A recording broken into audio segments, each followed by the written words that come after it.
Bom, João, você tem produzido muito a partir da obra de Foucault já há alguns anos, e tem um texto bastante citado, Processo de Subjetivação e Novos Arranjos Urbanos, de onde eu vejo as pessoas extraindo uma definição de processos de subjetivação em Foucault.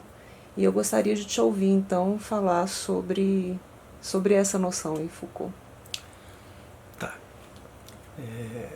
Bem, os alunos estão no segundo período, né? Terceiro período. Então, é provável que você já tenha escutado várias vezes essa expressão processo de subjetivação ou modos de subjetivação, e vão escutar cada vez mais, né? É uma expressão que tomou conta da forma, inclusive, como a psicologia passa a definir seu objeto, né? Vocês vão ouvir muito mais de subjetividade como a definição do objeto da psicologia do que no meu tempo, no meu tempo de estudante, né, eu escutava a expressão homem, né? Modelo de homem, perspectiva de homem, etc. O que ocasionou isso, né? Aí vamos começar algumas hipóteses. A gente passou, principalmente no pós-guerra, anos 50, anos 60, especialmente em diante, mudanças muito aceleradas no campo cultural, né?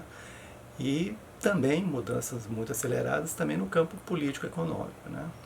Quer dizer, o que a gente está vivendo hoje, né, com o coronavírus, né, seria impensável, por exemplo, há 10 anos atrás, né? Nós não estávamos tão globalizados e tão interdependentes como estamos hoje. Bem, então, isso levou muitos autores, e aí eu não estou falando só de Foucault, Deleuze-Guattari e outros, que usam a expressão de forma mais aberta, mas mesmo autores que usam a ideia de identidade, né, que é o contraponto que em geral a gente faz, subjetivação versus identidade, percebem que o que era chamado de identidade já não é mais um substrato fixo, né, algo que permanece igual a si mesmo, né? Mas é algo em permanente mudança, né? Tem um trabalho daquele psicólogo social, como é que Ciampa. chama? Identidade e metamorfose, como é que é? É o Ciampa. A ideia de identidade e metamorfose. Quer dizer, então, no campo das políticas, das ciências sociais, no campo da psicologia, no campo das ciências humanas, a gente passou a se preocupar mais e focalizar mais as mudanças do que as permanências. Por isso, muitos substituíram definitivamente a ideia de identidade e trocaram pela ideia de subjetivação. Bem, para falar como é que isso é visto a partir de Foucault, eu compartilhei com a Luciana, e ela deve ter compartilhado com vocês, um estudo mais recente que eu fiz voltado para os meus orientandos, inicialmente de mestrado e doutorado, para apresentar esse conceito de uma forma mais operacional, né? Então, você tem duas discussões sobre a ideia de subjetividade em Foucault. A discussão mais conhecida é a discussão que vai até os anos 1977, e é pensar que a subjetividade ela é objeto de práticas de coerção, né? Não sei se já ouviram falar do livro mais conhecido de Foucault, Vigiar e Punir. Ele vai descrever como um certo modelo de arquitetura, de tramas e relações de poder vai submeter, né, prisioneiros, estudantes, crianças, né, a um processo de coerção disciplinar, né? Então, se você pegar esse livro, Vigiar e Punir, e ler o primeiro capítulo, você vai ver a alma domesticada, né, que é um pouco o desenho desse livro. Só que Foucault passou por uma certa virada, né, porque ele começou a perceber que os processos de dominação, de coerção, eles são, de um lado, ineficientes, né, e as sociedades contemporâneas passaram a mostrar isso para ele muito, especialmente ele Ele ia muito aos Estados Unidos, na Califórnia, e ele via o que estava acontecendo lá, né? Emergência do que a gente hoje chama movimento LGBT, mas na época era mais concentrado no público gay, né? E se deu conta que não era uma sociedade que precisava da disciplina para lidar com essas situações, mas ele era uma sociedade que partia do pressuposto que as pessoas vão fazer as suas escolhas, e governar é lidar com esse fato. Então, a partir de 88, Foucault vai começar uma discussão de subjetividade, não apenas, né, como derivada de práticas de coerção.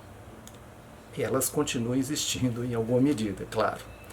Mas vai também fazer uma discussão, pela primeira vez, em 78, mas ele começa a aprofundar esse debate em 1980, a subjetividade como espaço de práticas de si, práticas de liberdade. Então essa é a grande virada que a gente conhece no pensamento de Foucault. Ele chega inclusive a dizer: eu estou dando um curso sobre um livro que na verdade é um curso que Foucault deu, chama O Nascimento da Biopolítica, onde ele faz um estudo do liberalismo e dos neoliberalismos alemão e americano. Então, nesse livro, você tem essa discussão sobre a ideia de liberdade, e a partir daí ele vai discutir liberdade e sujeito, e subjetivação. É o que você encontra em toda a produção dele nos anos 70 até o ano da morte, em 1984. A gente tem na página do programa uma ideia que eu acho que vale a pena a gente retomar, na proposta que a gente fez na época, quando a gente começou o programa de pós-graduação em psicologia, de que o sujeito tem duas dimensões. Uma dimensão que é produto e outra dimensão que é processo, né? Então, tem momentos que você se identifica: olha, eu sou o João, eu sou pai, eu sou casado, eu sou pai de 2 meninos, eu sou professor na PUC, eu sou cruzeirense. Mas, e aí a gente tem uma narrativa que organiza, né, esse produto que é o João, que se apresenta como um produto acabado, né? Mas, na verdade, se vocês estão encontrando comigo numa entrevista toda formal, sendo filmada e tal, mas se vocês me encontrassem, por exemplo, no campo de futebol, ou se vocês me encontrassem num bar, né? Ou se vocês me encontrassem, por exemplo, eu fazendo doutorado, né? Sendo aluno de novo, né? Vocês veriam outros elementos de mim que não estão subsumidos nessa ideia do João identitário, né? Então, a gente então discutiu na proposta do programa que a subjetividade ela é produto, né? Em geral, toda narrativa biográfica ela tenta mais ou menos caracterizar uma identidade mais cheia, mas ela também é processo, né? A gente vai mudando, né? Quer dizer, se eu fosse capaz de me colocar no meu corpo há 30 anos atrás, eu ficaria talvez muito surpreso com o que eu iria encontrar, né? Não, e aí eu estou falando subjetivamente, né? O tipo de coisa que eu pensava, o tipo de coisa que eu queria, o tipo de perspectiva que eu tinha, né? Então, quando a gente faz pesquisa em psicologia, em geral o que a gente está tentando aprender não é exatamente a identidade acabada, a subjetividade como produto, mas a gente está tentando aprender durante o período que a gente, por exemplo, está fazendo as entrevistas ou fazendo observação de campo, que processos de subjetivação estão ocorrendo em determinado momento, né, e em determinado lugar, né? E aí eu defendo a ideia que a gente tem uma história da subjetivação, mas a gente também tem uma geografia da subjetivação, né? Você morar numa favela, né? Eu trabalhei muitos anos em unidade de saúde atendendo essa população e dentro da favela, com 3 cômodos distribuídos para 8 pessoas, né? Isso vai te colocar numa experiência subjetiva de outra ordem, né? Quando você transita pela favela, ou transitava, né, você via as pessoas na rua, né? Você podia ter um olhar de classe e falar, esse povo não quer trabalhar, está todo mundo na rua. Mas você pode pensar de outra forma, né? Não tem espaço ali para eles ficarem dentro de casa, né? Eles não têm acesso a uma condição de vida que a classe média tem. E, evidentemente, isso o subjetiva de outra forma, né? Então você tem uma geografia da subjetivação que está colocada, e segundo um geógrafo inglês, Edward Soldier, Foucault foi o primeiro intelectual, ele e um marxista, aquele das cidades, como é que ele chama? Bem, vamos seguir, depois o nome dele pode reaparecer. Mas foram as pessoas que, primeiro vez, no campo das ciências humanas, que sempre esteve muito preocupado com a história, começaram a se preocupar com a geografia e com o espaço, né? Então essa é uma contribuição grande de Foucault. Foucault e Deleuze, principalmente, né? Os dois eram filósofos, eram amigos, né? E eles tinham pontos em comum em algumas discussões, inclusive na discussão sobre subjetividade, e tinham também diferenças, né? Deleuze e Guattari são autores que também trabalham numa perspectiva de que, eu acho inclusive a expressão deles até mais interessante, né? Eles falam que a subjetividade é produzida, eles falam em produção de subjetividade, né? Produzida pelo quê?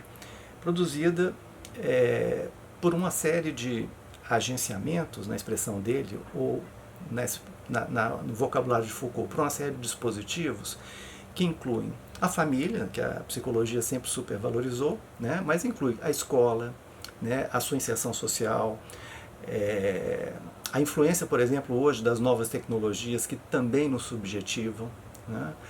Então, essa é uma discussão que o conceito de processo de subjetivação ou produção de subjetividade nos permite fazer, né?